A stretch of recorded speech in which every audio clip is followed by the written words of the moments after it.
On a sweltering night in Texas, 1977, a young man's life was about to be stolen by a lie. Kerry Max Cook, just 20 years old, full of dreams, laughter, and hope, was planning a life that belonged to him. Simple joys, family, friends, a future untainted by the shadow of crime. But by morning, all of that would vanish. Because that same night, a brutal murder shook a small Texas town. And in the chaos, the justice system made a choice. It ignored the truth. It ignored evidence.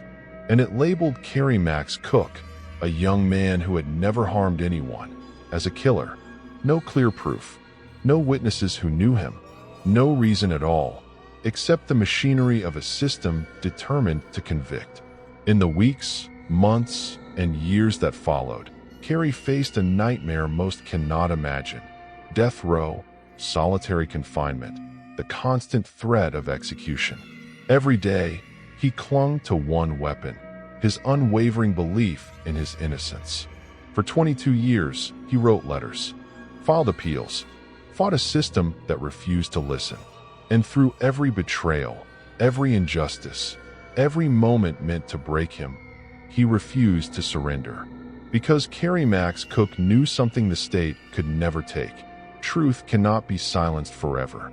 This is the story of a man who survived the unthinkable, endured the impossible, and ultimately reclaimed his life. This is the story of Kerry Max Cook, the man who faced death, defied injustice, and never gave up on the truth.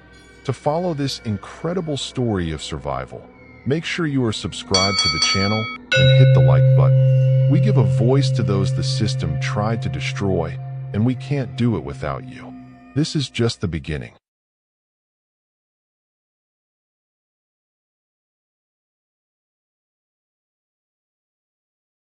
Before the headlines, before the interrogations, before the nightmare swallowed his life whole, Kerry Max Cook was just a young man trying to find his place in the world.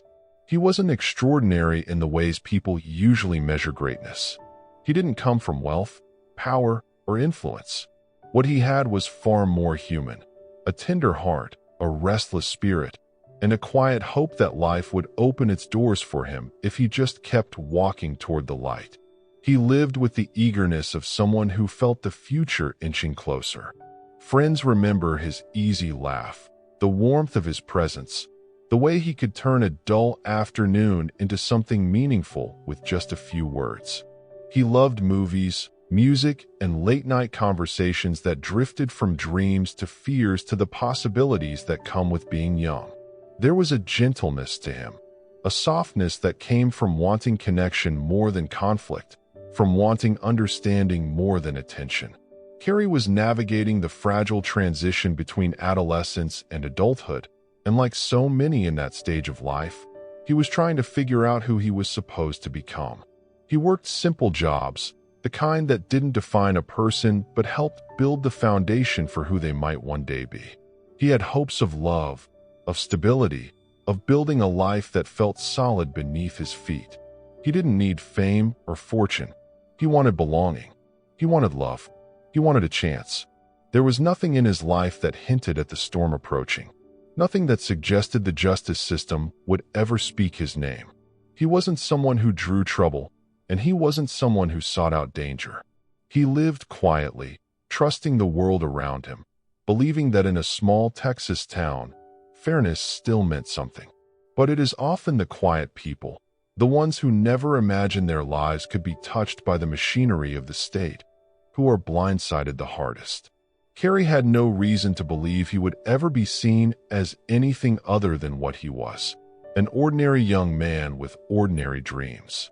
He had no preparation for the tidal wave that would strike without warning, no shield against the force of a false accusation, no roadmap for surviving what would follow. This peaceful chapter of his life, the one filled with small joys and unspoken hopes, would later become his refuge inside the darkest places imaginable. When the walls of a death row cell would close in on him, it was these memories he would cling to, the echoes of laughter, the sunlight on his face, the nights spent dreaming of the future he believed he was entitled to. These moments were the fragile threads connecting him to humanity, reminding him of who he had been before the world collapsed. Kerry Max Cook's life before the nightmare is important because it speaks to what was stolen: the innocence of youth, the right to become someone, the unpromised but deeply hoped-for possibility of a meaningful life. He didn't enter adulthood knowing he would have to fight for survival, identity, and truth. He entered it believing the world was bigger than his fears and kinder than his doubts. What came next would shatter that belief and force him into a battle he never asked for. But this chapter, The Quiet Before the Storm, reveals the truth at the center of his humanity. Kerry Max Cook was a young man who wanted to live, to love, and to be free. The night that would come to define the rest of Kerry Max Cook's life did not begin with sirens or suspicion. It began like any other humid Texas evening, ordinary, quiet, unremarkable, a night that should have faded into memory like thousands before it. But fate doesn't always strike with thunder. Sometimes it arrives quietly, slipping into a life without warning, rewriting everything in a single, brutal moment. Across town, a crime would occur, violent, tragic, and devastating. A young woman brutally murdered inside her apartment. A senseless act that shattered her family, shook the community, and left law enforcement scrambling for answers. Fear spread quickly. Pressure intensified. A small town wanted justice, demanded it, needed it. And in the chaos of that demand, something irreversible happened. The system stopped looking for the truth and started looking for a suspect. That suspect would be Kerry. Not because of evidence, not because of behavior, not because of anything that logically tied him to the crime, but because he was nearby, because he was young, because he didn't fit neatly into the picture of what the authorities thought normal looked like. And when investigators believe they already know the answer, they stop asking the right questions. For Kerry, the first flicker of trouble didn't feel like trouble at all. A casual conversation with someone in the apartment complex. A moment of small talk that meant nothing at the time. A face he barely remembered. It wasn't a clue, it wasn't a warning, just a passing interaction, forgotten almost instantly. But to the wrong people, in the wrong moment, that tiny detail would become the spark they used to ignite a wildfire. As the investigation built momentum, so did the desperation to close the case quickly. Investigators were under pressure. The community was terrified. Headlines demanded answers. And in that environment, a dangerous mix of fear, grief, and urgency, Kerry became the convenient solution. The tragedy of that night didn't just destroy a young woman's life. It created a second victim, a young man whose fate became entangled with a crime he did not commit. Kerry had no way of knowing what was unfolding. He didn't know detectives were already forming conclusions.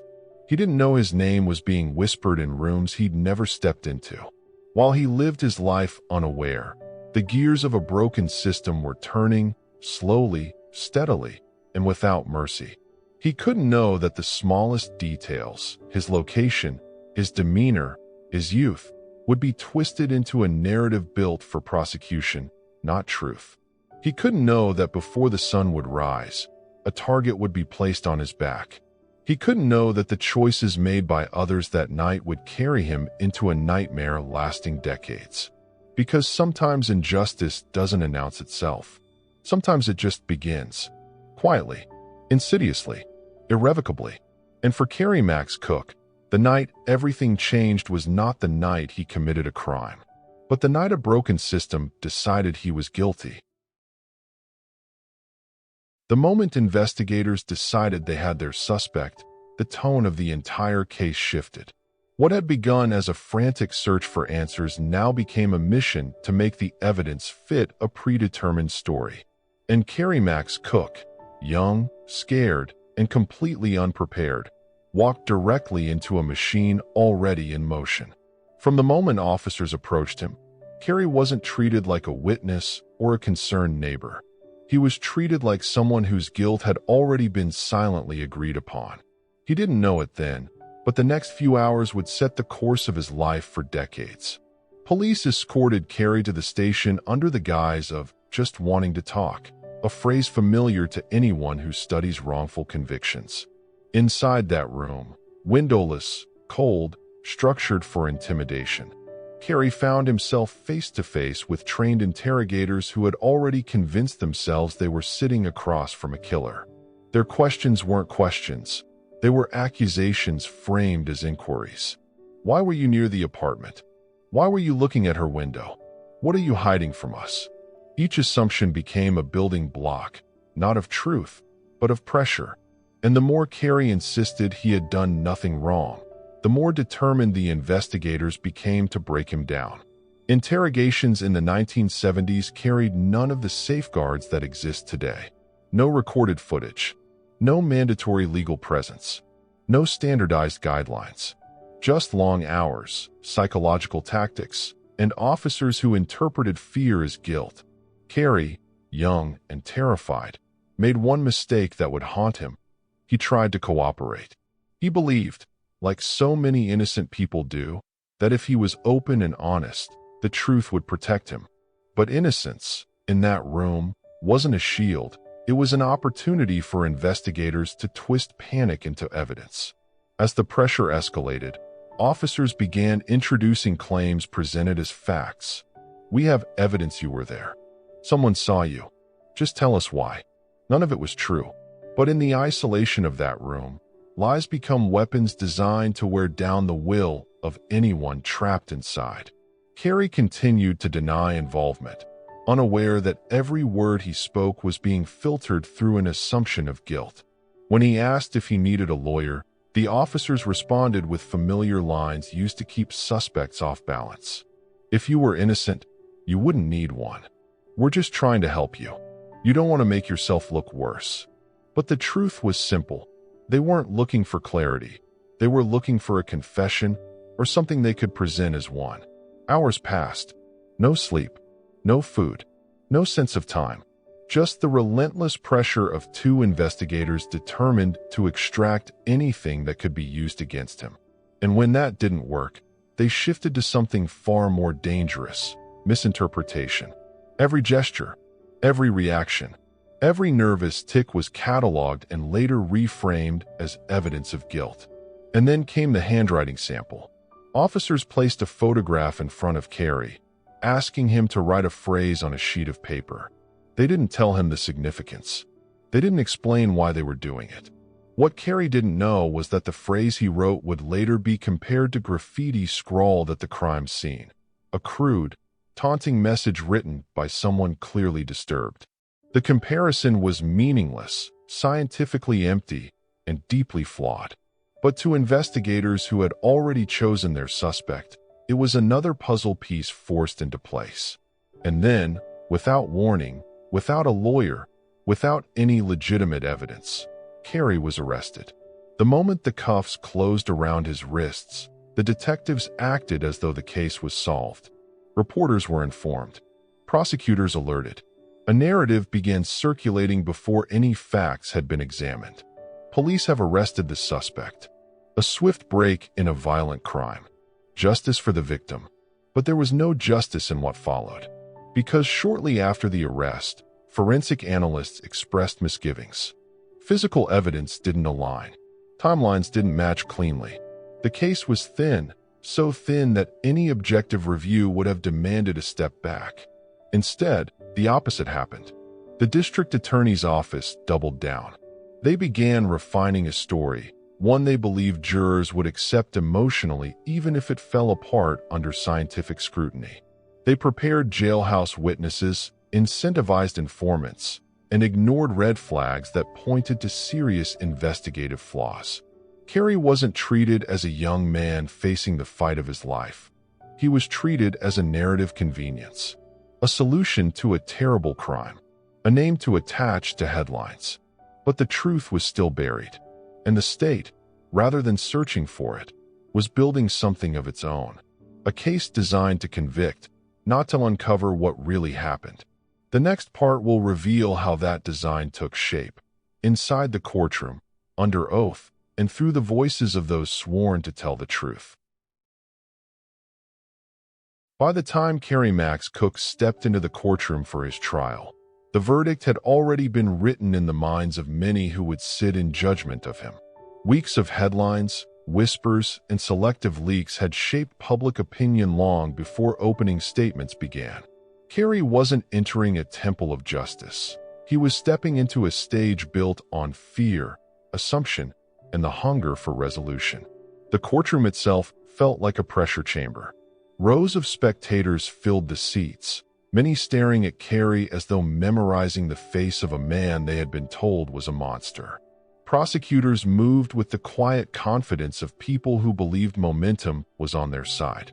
And the defense, under-resourced, outmatched, and struggling to counter the tide, faced one of the most difficult tasks imaginable: defending a young man already convicted in the court of public opinion. From the beginning, the state's strategy was clear. They didn't rely on strong evidence.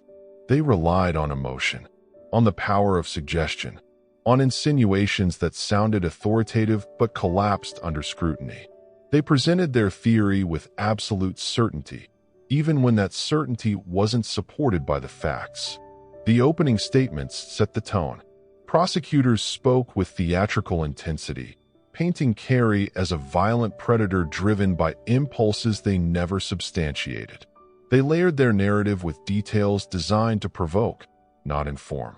Every gesture, every sideways glance they attributed to Kerry was woven into a story that cast him as someone fundamentally dangerous. The defense countered with reason, but reason rarely triumphs over fear. When prosecutors described the crime scene, they used vivid language designed to anchor guilt to Kerry's name. They didn't need hard proof, they needed impact. And in that crowded courtroom, impact carried weight. Witness testimony quickly became the centerpiece of the state's case. Jailhouse informants were called to the stand. Individuals whose credibility was questionable at best, but whose stories aligned conveniently with what prosecutors wanted jurors to hear. They claimed Kerry had confessed to them, offered details about the crime, or boasted about involvement. But the stories were inconsistent, often contradicting facts or each other.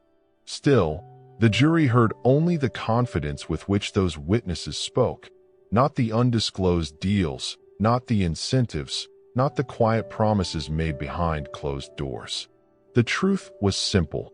These informants had something to gain, and the prosecution had something to win. Physical evidence was presented, but it was thin, brittle, and ultimately unreliable. Analysts testified about hair comparisons and interpretations that today would never meet scientific standards. But in that courtroom, the veneer of expertise was enough. When a witness spoke with a lab coat and a title, jurors listened. Few questioned whether the methods being described were grounded in real science. Then came the most damaging testimony of all, the presentation of the graffiti from the crime scene, and the supposed similarity to Kerry's handwriting sample. It was a comparison built on nothing more than visual guesswork, but prosecutors treated it as though it were ironclad proof. They held the two pieces of writing side by side, inviting jurors to see what they wanted them to see. No forensic handwriting expert, no scientific methodology, just suggestion, powerful, calculated suggestion.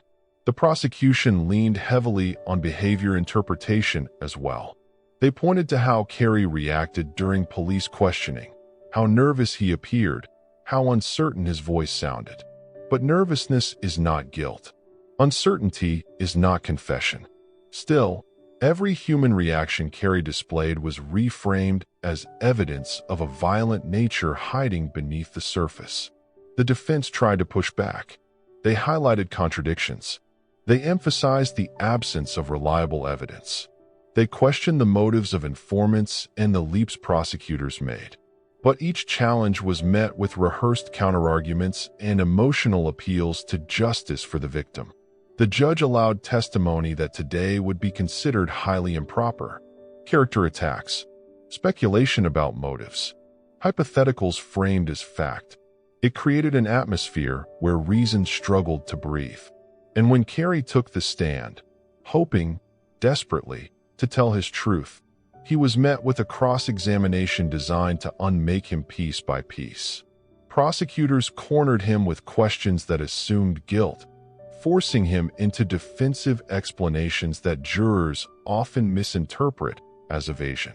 His youth, his fear, his lack of preparation worked against him. His voice trembled. His answers weren't polished. And in that moment, the jury didn't see a frightened young man battling for his future. They saw what the prosecution wanted them to see: someone who seemed overwhelmed and therefore suspicious. Closing arguments were brutal. The state described Kerry as a threat to society. They invoked images of violence that had never been linked to him. They reminded jurors of their duty to keep their community safe, not through evidence, but through fear. The defense pleaded for reason, urging the jury to consider what was missing, what didn't add up, what had been overlooked.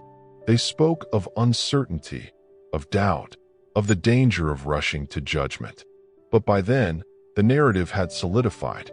When the jury was dismissed to deliberate, the room felt heavy. Kerry sat with his attorneys, every breath tight in his chest. Hours passed, and then, far sooner than anyone who knew the weakness of the evidence expected, the jury returned. Guilty. The word echoed in Kerry's mind like a physical blow. Guilty, not because the facts proved it, but because the system needed someone to blame. Guilty, because narratives had replaced truth. Guilty, because once the machinery of prosecution began turning, it did not stop. And then came the sentence: death. The courtroom erupted, some in relief, some in tears, some in quiet shock. Kerry stood frozen, the weight of the ruling crushing the life he once knew. A young man, 20 years old, sentenced to die based on a case built on sand.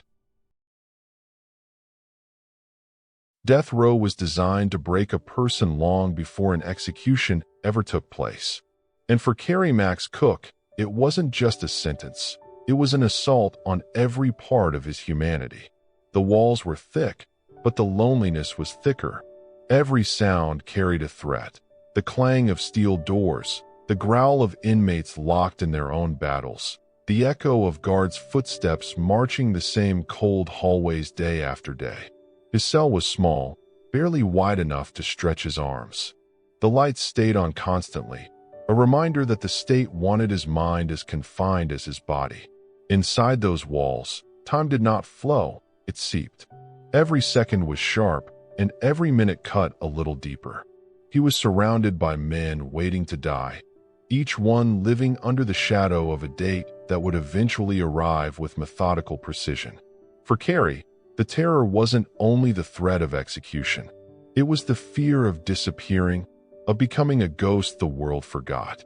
He fought desperately not to lose himself, not to let the isolation erode his sense of identity. But death row has a way of hollowing a person from the inside out. He witnessed violence erupt without warning, tempers exploding like flares in the darkness. He lived through days where tension curled through the air like a storm cloud, ready to ignite. Guards barked orders without looking him in the eye, as if acknowledging his humanity might disrupt the machinery around them. Food trays were slid through slots. Conversations were discouraged. Human touch was nearly non-existent. Even sunlight was rationed, a privilege, not a right. Every rule, every restriction, sent a message: you are not a person here. You are the sum of the state's accusation. And yet, Kerry endured. He began writing, pouring out his thoughts, his memories, his pain, his hope. In that tiny cell, words became the one thing the state could not confiscate. He documented everything, every injustice, every lie, every detail that contradicted the prosecution's narrative. Page by page, he built a record of what they had taken from him and what he refused to surrender. Those writings would eventually become his memoir, Chasing Justice. But in those early years, they were something else entirely. They were his heartbeat, his declaration, "I am still here." As appeals began, Kerry experienced the agony of hope raised and hope destroyed. Legal teams shifted. Evidence slowly surfaced, fragments that contradicted testimony, hinting that the narrative built against him was not simply flawed, but deeply corrupted. But appeals courts can be unforgiving. They often prioritize procedure over truth, finality over fairness. Each rejection felt like another blow. Each denial, another attempt to erase him. And then, in the shadows of those disappointments, came the discovery that would reshape everything. A lab report tucked away, a fact not disclosed, a revelation that testimony used to convict him had been manipulated, a witness who had recanted, a forensic conclusion that no longer aligned with modern science. One truth led to another, then another, forming a pattern too significant to ignore. New attorneys dug deeper. They uncovered misconduct. They uncovered deals made with informants. They uncovered suppressed evidence. The foundation of the prosecution's case began to crack. What had once been presented as certainty now looked more like a desperate attempt to win at any cost.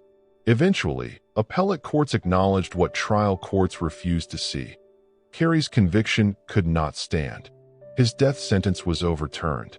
But freedom was not immediate. Instead, he was told he would face trial again. Imagine surviving death row, only to be informed that the nightmare must restart. The second trial came, and with it came new revelations that dismantled the prosecution's story further. Evidence once considered damning was exposed as unreliable. Testimony once treated as gospel was shown to be tainted by incentives and pressure. Scientific conclusions that had cemented his guilt in the first trial fell apart under modern scrutiny. The conviction crumbled. The truth rose. Still, the state refused to fully admit defeat. The saga stretched on. Retrials, appeals, negotiations, resistance. 22 years passed before Kerry Max Cook finally walked free with the full weight of innocence behind him. By then, the world he once knew had disappeared. Friends had aged. Family had changed. Technology had transformed society. The clothes he wore when he was arrested felt like relics from another lifetime. Walking out those prison doors was not a moment of pure joy. It was complicated, overwhelming. Freedom tasted sweet, but it was mixed with grief. Grief for the decades stolen, for the young man he had been, for the life he never got to live. He had survived, but survival came with scars no one could see. Kerry stepped into a world that celebrated his release, but could not comprehend the depth of his wounds. While cameras flashed and headlines spread, he carried the private weight of all he had endured. The fear, the isolation, the injustice, the years of wondering if he would ever breathe free air again. But Kerry did not remain silent. He transformed his pain into purpose. He became an advocate, a voice for the wrongfully convicted, a force against the systems that nearly destroyed him. He spoke publicly. He wrote. He refused to let the machinery of injustice claim another life without a fight. And in doing so, he reclaimed not just his story, but his identity. In every speech, every interview, every advocacy effort, he reminds the world of something vital. Wrongful convictions aren't accidents. They are consequences of choices. Choices made by investigators, prosecutors, and courts that value victory more than truth. Kerry Max Cook stands as proof of what resilience can accomplish even when the world has turned its back. He stands as a reminder that justice requires vigilance, and that every life has value, even when the system forgets that fact. And today, as he continues his mission to protect others from the nightmare he lived through, he embodies a truth deeper than any court ruling. You cannot bury the truth forever. You cannot silence a voice that refuses to give up. You cannot destroy a spirit that chooses to rise. Kerry rose, and because he rose, countless others now have a chance to be heard. If Kerry's story moved you, don't let it end here. Wrongful convictions don't just happen in distant headlines. They happen to human beings with dreams, families, and futures. People just like Kerry. People who may still be sitting in cells this very moment, praying for someone to hear their truth. If you believe stories like this deserve to be told, if you believe every stolen life deserves a voice, then please subscribe to Innocence Uncovered. Share this video. Leave a comment. Help this truth reach someone who needs to hear it. Your engagement doesn't just support this channel. It helps build a community determined to expose injustice wherever it hides. Because when ordinary people listen, speak, and act, extraordinary change becomes possible. And together, we can make sure the next Kerry Max Cook isn't left to fight alone.